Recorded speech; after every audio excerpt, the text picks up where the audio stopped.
Hello, ladies and gentlemen. I'm Eric Collier.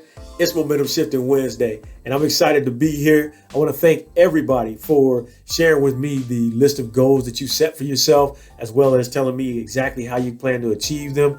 I hope you enjoyed my feedback as well. Please keep providing updates. Send them to ericc.onemomentumshift@gmail.com. That's ericc.onemomentumshift@gmail.com. You know, adversity is a huge part of our life, ladies and gentlemen. It's how we grow. And we don't know when it's going to hit, but we know it's going to hit. And it can come as a result of our decisions and choices that we make. It can also come out of, circumstances that we can't control. But the question is, and how we are defined comes down to how we respond.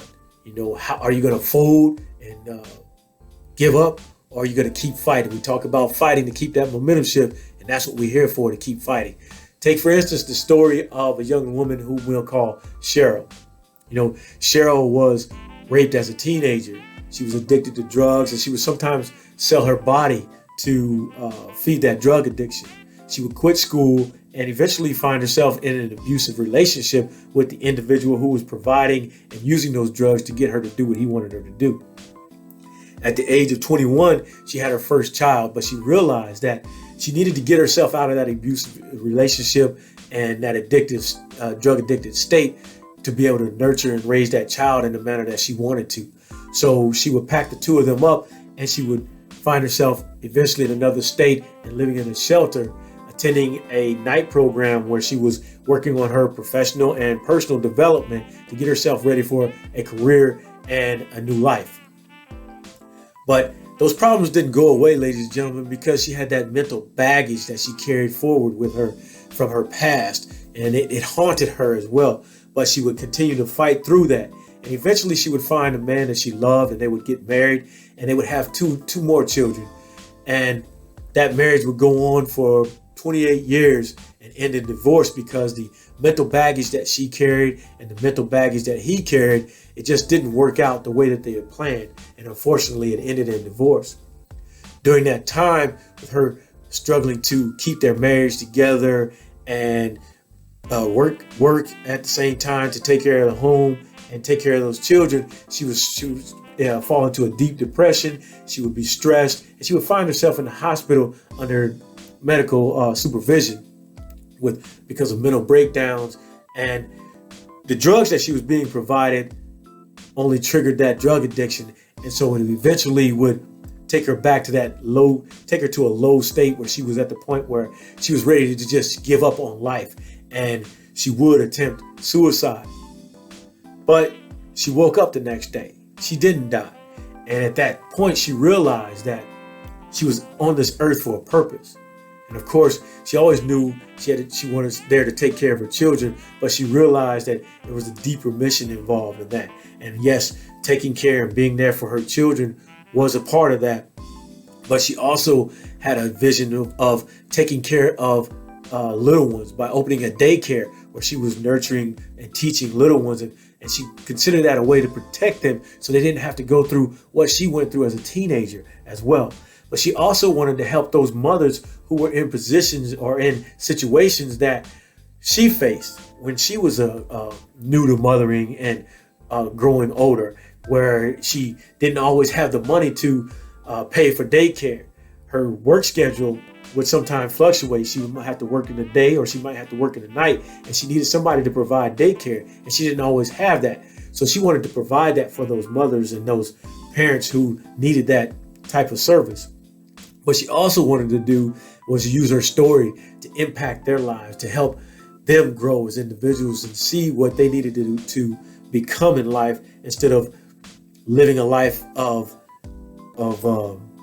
fear and disbelief and low self-esteem. So she wanted to help them out as well. And what she did was, she said that was basically giving her waking up was a new life. And I equate that to, we talk about fighting. As a boxer, if you're knocked down, you're going to get a standing 8 count. The referee's going to check you out during that standing 8 count to see if you can continue to fight. right? And at that point, you're hoping the bell rings so you can go to your corner and get your wits about you so you can prepare to come back out and start swinging. And she said her first swing came to the job that was taking her away from her children 5 to 6 days a week and plus overtime. She basically said, I'm resigning at this point. And there was a funny story that goes with that. Is she said prior to her resigning, she didn't really plan on resigning, but she had started to clean out her office because she wanted to clear up some of that clutter and give herself room to work and at least be neat and presentable when somebody walked in her office. But she said she woke up that Monday and she said, you know what? Nah, I'm not feeling it. She called in and said, I won't be there today.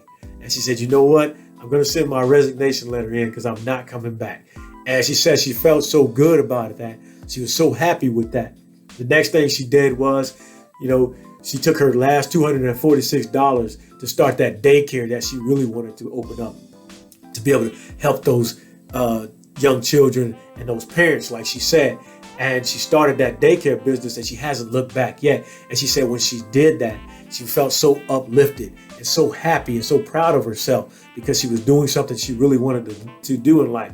She realized at that point she was no longer surviving life, meaning she wasn't just existing and hoping that something would change or that somebody would come and save her. She was now living life. She was being a productive citizen. She was making an impact in others' life, and she was doing something she really loved. It felt as though she's walking in her purpose. And like I said, she hasn't looked back yet, ladies and gentlemen. She also got that divorce that made that divorce final that she knew she had to do and that she had to let it go. And then the one big thing that she said that really boosted her pride about herself and what she was doing and knowing that she made the right decision was she took a look at her 3 children and she realized that there's been a change in them as well. They've started working on the visions and goals that they've set for themselves and the life that they envision them living. And she said because of that, they've become a tighter unit and they work together. And even on Tuesday nights, they get together to discuss business plans and goals and move forward in life. And she's really happy.